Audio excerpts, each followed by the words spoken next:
everybody, this is VIDEC day 12, and so today I'm going to be doing like a little tutorial type thing of how to make an applique for quilting.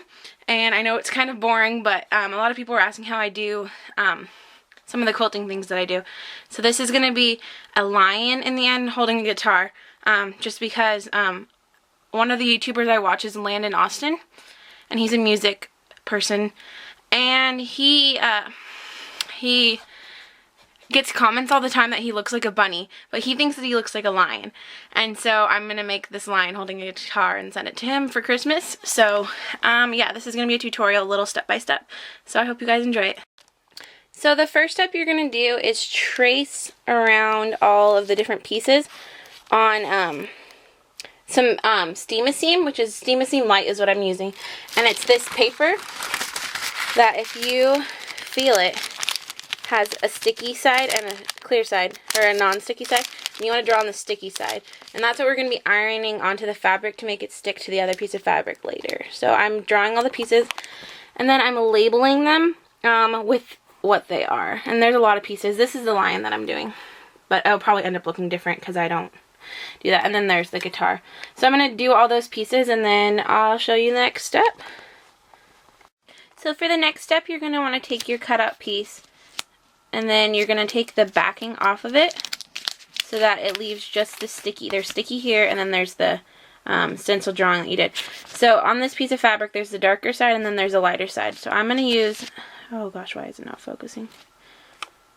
So I'm going to use you're going to finger press it onto the lighter side. So that's called the wrong side of your fabric. And then you're going to want to cut exactly on the line this time. So exactly on the line. And then you're going to do that with all of your different pieces. So that's step 3. So step number 4, you're going to place all of your pieces on your background to see what they look like. And you're going to want to take the backing off. Peel the backing off of the fabric, and then you're going to place it where you want it to be, and you want the lower pieces on first. So that's step 4. So step 5, once you have all of the pieces placed down in place, they're going to be stuck to the fabric, but you use an iron, and you want to just iron down all of the pieces, and that way the Steam-A-Seam gets hot and it fuses the fabric to each other with the webbing. The webbing gets like a sticky glue-ness to it, and so that's step 5. The next step is to you're gonna want to sew it down with thread. So you stick it in on the edge. You poke it up a little bit in, and then you're going to pull it through, and right before it gets to the edge, you stick the needle underneath the thread that's coming up, and then it forms like a line on the edge. And so that's the next step.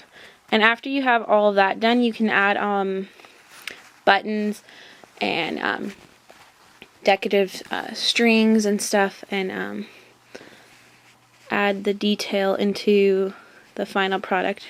And I'll show you what I did with the buttons, because I did my buttons beforehand.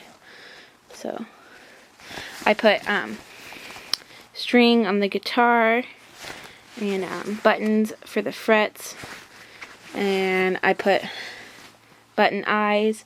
And so that's the last step, is to add the details. So yeah.